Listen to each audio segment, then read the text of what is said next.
춘궁기라는 얘기를 들었습니다. 보릿고개라는 얘기도 들었고요. 많은 사람들이 봄이 되면 사실은 굶주렸습니다. 하지 전에 요때 되면은 정말 굉장히 어려웠고요. 굶주려서 죽어가는 사람도 사실은 많이 있었습니다. 연세가 든 분들은 다 기억하겠지만 꽁보리밥 먹었던 추억들이 있거든요. 요즘에는 특별한 음식점에서 주문해야 먹을 수 있는 아주 고급스러운 사치스러운 꽁보리밥이지만, 옛날에는 먹을 게 없어서 쌀밥이 없어서 먹을 수밖에 없었던 게 이제 꽁보리밥입니다. 그 보리밭을 보면서 보리밭이라고 하는 노래를 부를 때도 있었거든요. 근데 요즘에 농사 짓는 이 들판을 나가봐도 보리밭 쉽게 볼 수 없습니다.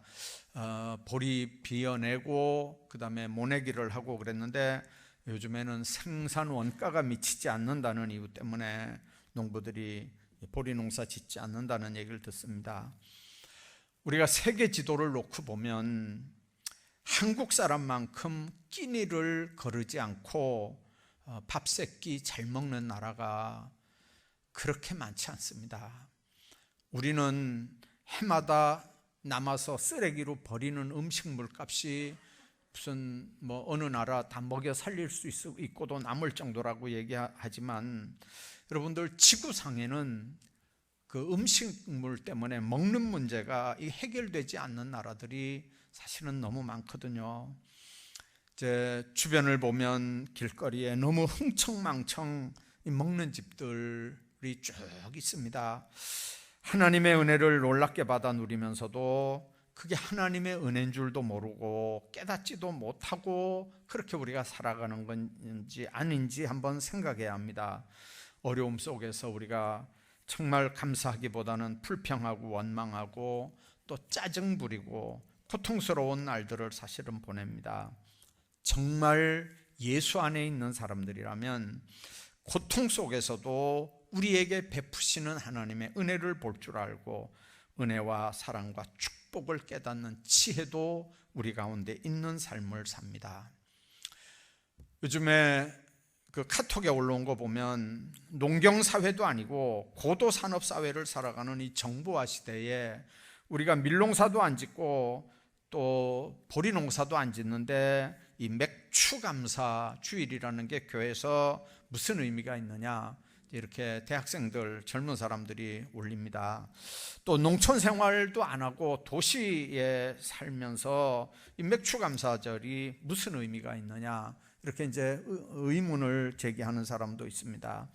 그러나 여러분들, 이스라엘 백성들에게 명령하신 그 말씀의 핵심을 보면 하나님 앞에 그 감사와 감사절의 유래는 1년에 3번 이스라엘의 남자들은 무조건 감사의 날로 지키라고 하거든요. 그 명령하신 때가 언제냐면 광야 생활할 때입니다. 광야 생활할 때 아직도 첫 열매 거두지도 않았고, 아직도 가을 열매 거두지도 않았고, 아직도 아무 감사 제목도 조건도 없는 때에 하나님이 가나안 땅에 가면 이렇게 무교절, 맥추절, 수장절 지키라는 거죠. 여러분들, 당면해서 지키는 게 아니고요, 아직 광야 생활할 때 하나님이 그 명령을 하신 이유가 뭘까요? 애굽에서 종살이하다 해방의 기쁨을 기억하면서 누룩 넣지 않은 그 빵을 먹을 때 이미 가나안 땅에 가서 얻을 땅에서 농사지어서 거둘 첫 열매를 기억하고 감사하라는 거거든요. 오늘 이 시간에 맥추감사절의 의미를 한번 되새기면서 이 맥추감사절, 곡식의 첫 열매를 하나님 앞에 드리는 절기라면 보리에 낫을 대기 시작하면서 드리는 절기인데, 첫 농사에 가장 잘 익은 열매를 거두고 하나님 앞에 갖다 바치는 이 절기, 이 맥추감사 주일의 의미들을 다시 한번 오늘 생각했으면 좋겠습니다. 처음에 우리가 하나님 앞에 신앙생활할 때 첫 마음들이 어떠했습니까? 첫 사랑이 하나님 앞에 어떠했습니까? 얼마나 순수했습니까? 하나님 앞에 바로 한번 살아보겠다고 작정도 했고 결심도 했습니다.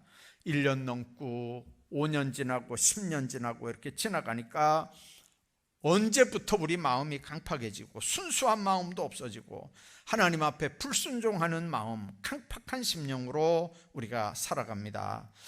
이 맥주 감사주의를 맞이하면서 우리 신앙이 첫 신앙으로, 우리 믿음이 첫 믿음으로 하나님 앞에 처음 순수했던 그 모습으로 회복이 되는 그런 감사주일이 되기를 주의 이름으로 축복합니다. 이 감사절의 의미, 오늘 1절에 보면 온 땅이여 여호와께 즐거이 부를지어다, 기쁨으로 여호와를 섬기며 노래하면서 그 앞에 나아갈지어다 그랬습니다. 물론 이 100편은, 이 시편 100편 자체가 하나님 앞에 감사의 시입니다. 그리고 감사의 대상, 경배의 대상, 감사의 대상이 이 세상 사람이나 어떤 게 아니라 하나님이 바로 우리의 감사의 대상이고 찬양의 대상이고 그리고 하나님 앞에 경배의 대상인 걸 분명히 하면서 이 100편 1절이 시작을 합니다. 하나님은 인간들에게 구원의 축복을 베푸셨고 힘이 없는 자에게 힘도 주시고 능력도 주시고 인도도 하시고 지켜도 주시고 보호도 해주시면서 하나님 앞에 대신 감사하라는 거거든요. 뿐만 아니라 감사절은 헌신과 봉사의 의미가 담겨져 있습니다. 공동체에서 서로의 소중함을 깨닫는 절기가 맥주감사주일입니다. 맥주감사절기가 되면 이스라엘 사람들은 보리를 베고 보리와 밀리삭을 베면서 모여서 같이 식사를 하고 같이 교제를 하고 서로 돌아가면서 사람들의 밭에서 일을 하면서 품앗이를 합니다. 우리나라만 그런 게 아니고요, 농경사회는 거의 그렇습니다. 서로를 위해서 봉사하고 헌신하는 게 서로를 세워주고 서로를 존중해주고 서로를 인정해주는 게 결국은 내가 사는 걸 그 사람들은 오랜 시간을 지나면서 터득을 합니다. 우리는 그 사람을 위해 봉사하고 그 사람에게 헌신하고 그 사람을 세워주는, 그건 나한테는 손해가 되는 건 줄 생각하지만 그 사람을 위하는 일, 그 사람을 봉사하는 일, 그 사람을 존중해 주는 일이 결국은 나도 동시에 산다고 하는 걸 이 맥주감사주를 통해서 우리가 기억을 해야 합니다. 그래서 하나님 앞에 감사함으로 우리 인간이 살고 또 2차적으로 우리들 서로 사이에 공동체 속에서 존귀히 여기고 감사하게 여기고 귀중하게 여기면서 신앙을 회복하는 절기가 바로 맥주감사주일입니다. 그동안 우리는 이 코로나 오기 전에 우리는 선진국이라고 너무 사실은 좋아했습니다. 경제 대국이라고 좋아했고요. 자, 그러면서 탐욕스러운 기업주들은요, 열심히 공장에서 일하는 노동자들을 착취했습니다. 어떻게 해서든지 노동자들을 최대한으로 이용해서 자기 이익을 극대화하는 일에 몰두했습니다. 반대로 노동자들은 기업주가 망하든지 상품의 경쟁력이 떨어지든 말든지 임금만 많이 받으면 된다는 이기심 때문에 끝없는 노동쟁의로 기업을 만들어 버렸습니다. 머리에 띠를 두르고 서로를 존중해야 하는 대상이 아니라 타도해야 되는 대상, 무너뜨리고 허물고 공격해야 될 대상으로 인식을 합니다. 그러니까 기업하는 사람들이 해외로 공장을 빼돌리기 시작합니다. 국제사회에서 상품 경쟁력이 자꾸만 떨어져 나갑니다. 외국 자본이 계속해서 유치돼야 합니다. 그러니까 후진국인 동남아 쪽으로, 중국 쪽으로, 베트남 쪽으로, 캄보디아 쪽으로 계속해서 자본이 빠져나갑니다. 그와 함께 우리들의 일자리는 자꾸만 줄어듭니다. 동시에 그러면서도 힘들고 어렵고 고된 일은 안 하려고 합니다. 대신 그 자리에 값비싼 동남아 인력들이 들어옵니다. 서로 미워하고 손가락질하고 부정하는 사이에 위에서 아래까지 다 굶어버렸습니다.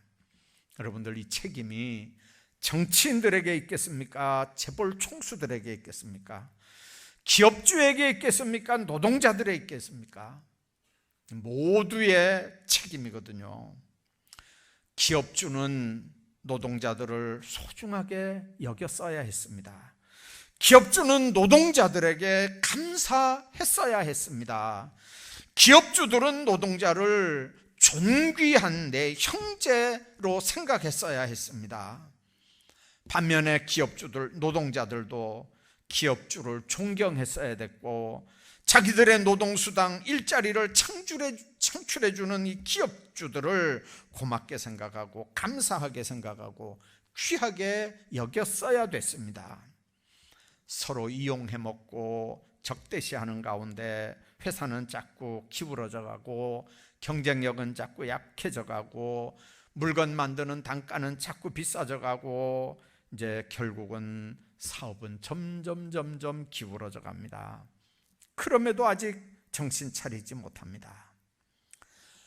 여러분들, 바르게 하면 내가 손해보는 것 같다고 하는 좁은 생각이 끝없이 우리를 이렇게 지배합니다. 우리는 맥추감사절에 서로를 소중하게 여길 수 있어야 되고, 서로의 존재를 인정할 수 있어야 되고, 서로를 위해서 감사하고 회복하는 그런 분위기를 만들어 가야 합니다. 하나님을 향한 감사뿐만 아니라 우리 사이의 관계 속에서 서로 감사할 수 있어야 된단 말입니다. 신뢰의 존귀함을 깨달아야 되고, 서로 감사하는 관계가 되어져야 서로의 관계가 서서히 치유되고 회복되지는 겁니다. 저 사람이 아니면 내 혼자 이 크고 어려운 일을 다 짊어져야 될 텐데, 그래도 저 사람이 나와 협력을 하니까 같이 짐을 질 수 있다고 생각하니까 그 사람이 얼마나 고맙습니까? 여러분들, 그런 동역자 의식으로 상대방들을 바라보셔야 됩니다. 교회는 예수 그리스도의 몸된 교회잖아요. 여기가 여러분들 교회입니까? 주님의 교회입니다. 내가 짊어져야 되는 짐을 사실은 저 상대방들이 대신 짊어지고 있는 거잖아요. 그러면 그 사람들이 고마움의 대상일 거 아닙니까? 그 사람들의 수고가 얼마나 귀할 겁니까? 여러분들, 크게 인정이 돼야 되지 왜 그게 시기 질투의 대상이 됩니까? 왜 그게 비판의 대상이 돼야 되고 왜 그게 눈에 가시같이 여겨져야 됩니까? 교회가 여러분들 내 욕심 차리는 데입니까? 내 자존심 세우는 데입니까? 이게 내 교회입니까? 주님의 교회지 않습니까? 여러분들, 교회는 주님이 피로 값주시고 세우신 교회입니다. 여기서 하는 모든 일은 하나님의 일입니다. 우리는 그 일을 맡은 청지기들입니다.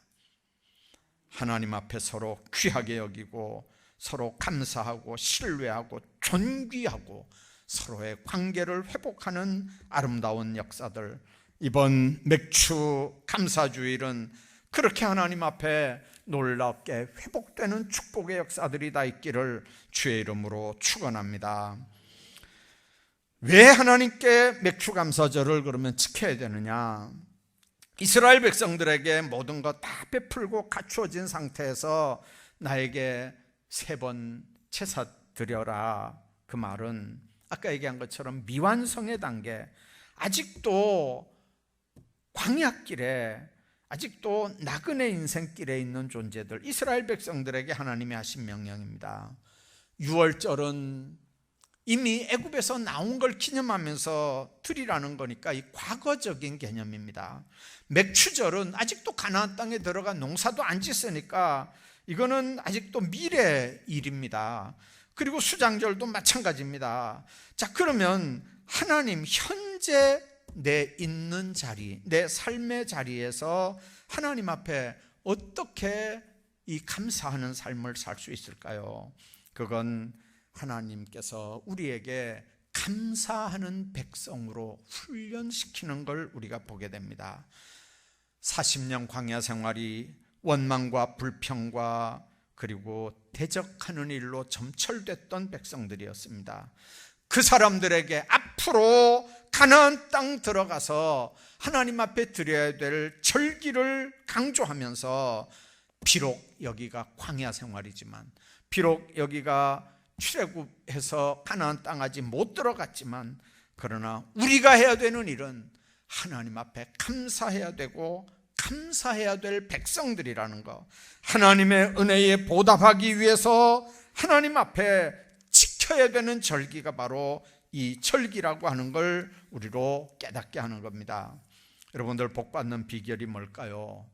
하나님의 말씀에 전적 순종하고 그 말을 지켜 행하면 복받을 거라고 주님 말씀했습니다. 그러나 하나님의 말씀 듣고도 행치 아니하면 저주받는다고 주님 말씀합니다. 감사절기를 3번 설포하고 이스라엘로 하여금 그 절기를 지키면서 빈손으로 내게 나오지 말고 반드시 예물 가지고 나오라는 거죠. 여러분들, 하나님이 밀과 보리가 없어서 백성들에게 여러분들 밀과 보리 들고 나와서 감사하라고 할까요? 하나님은 더 큰 은혜와 복을 그들에게 주고 싶어서 그렇습니다. 신앙생활에 감사를 모르는 신앙인 만큼 불쌍한 사람들은 없습니다. 하나님께서 베푸신 것이 너무 크고 너무 많은데도 불구하고 불평하고 원망하고 잘못된 욕심 속에 빠져 있다면 우리는 지금 신앙생활도 감사생활도 잘못하고 있는 거거든요. 하나님 앞에 감사할 수 있을 때 하나님은 놀랍도록 축복하시고 축복하시는 걸 믿으시기 바랍니다. 여러분들도 아는 아주 그 옛날 이야기, 여러분들 어떤 마을에 무농사 짓는 착한 농부 얘기하시죠. 그 너무 순수한 마음으로 무농사가 너무 잘 되니까 그 동네 사람들한테도 평소 이 사람 감사도 잘하고 인사도 잘하고 그러는 사람인데, 무농사 된 거 보고 야, 이게 원님이 우리 고을 잘 다스려서 이렇게 무농사가 잘 됐다 생각하고 아주 제일 큰 무 하나를 뽑아가지고 원님한테 갖다 드렸다 그러잖아요. 네. 다 원님이 우리 고을을 너무 잘 다스려서 이렇게 무농사가 잘 됐다고.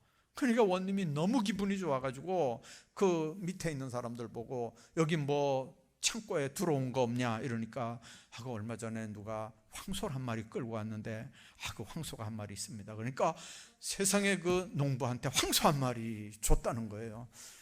여러분들, 이 무 하나 갖다가 주고 황소를 받아왔으니까 동네 금방 소문이 다 나잖아요. 근데 어떤 욕심꾸러기 하나가 야, 무를 하나 갖다 주고 황소를 받아왔으면 나는 황소를 한 마리 끌고 가야 되겠다. 그러면 우리 원님이 황소 한 마리를 받고 논 한마지기 안 주겠나 이런 생각해가지고 황소를 끌고 고을 원님한테 갔대요. 그래서 원님이 이 고을을 너무 잘 다스려가지고 우리 황소가 이렇게 살이 찌고 잘 컸습니다. 그러면서 이 황소를 드렸더니 그 고을 임금이 너무 기분이 좋아가지고 그 창고에 뭐 들어온 게 없냐 그러니까 거기 좋은 무가 하나 있다고. 그러니까 그 사람 보고 무 하나 이렇게 주라 그랬다는 거예요. 다 우리 들은 얘기잖아요. 여러분들, 얼마나 순수하게 하나님 앞에 드리고 바칠 때 하나님께서 갚으시는데, 하나님은 무나 황소나 똑같아요. 안 그러겠어요? 아니, 고을 원님도 무하고 황소하고 구분도 못하는데, 아니 하나님이 보실 때 그 뭐 구분이 되겠냐고요. 하나님 안에서 여러분들, 우리가 입을 크게 열라 그러잖아요. 하나님이 채우시겠다고요. 어차피 우리가 하나님 앞에 감사할 때 중심만 하나님 앞에 상달되면요, 놀랍도록 하나님 채우시고 축복하시는 줄로 믿습니다. 성숙한 신앙인의 모습은 어떤 환경, 어떤 상황에서도 하나님 앞에 감사하는 삶이거든요. 좋을 때뿐만 아니라, 잘 될 때뿐만 아니라, 기쁠 때뿐만 아니라, 어려울 때 어려울수록, 힘들 때 힘들수록 하나님 앞에 감사하고, 그 다음에 하나님 앞에 영광 돌리며 그렇게 살 때 우리 삶이 복된 줄로 믿습니다. 빌립보서 한번 보십시오. 감옥이었거든요. 감옥이었는데도 항상 기뻐하라고 그러잖아요. 감옥에 있는 사람이 무슨 기쁜 마음이 생기겠습니까? 감옥에 있는 사람이 무슨 감사한 마음이 생기겠습니까? 근데 거기서도 찬송하고 하나님 앞에 영광 돌렸거든요. 낮에 얘기했잖아요. 환경 얼마든지 믿음으로 이겨나갈 수 있어요. 환경 얼마든지 믿음의 눈으로 해석할 수 있어요. 여러분들, 환경이 그 사람을 불평하게 하고 감사하게 하고 하는 기준이 아니에요. 그 환경을 보는 마음의 눈, 믿음의 눈이 그 사람을 감사하게 하고 불평하게 하고 원망하게 하는 거예요. 오늘도 여러분들이 감사 제목 가지고 믿음 안에서 감사하는 마음 회복하고 감사와 기쁨이 넘치는 삶들 사시기를 주의 이름으로 축복합니다.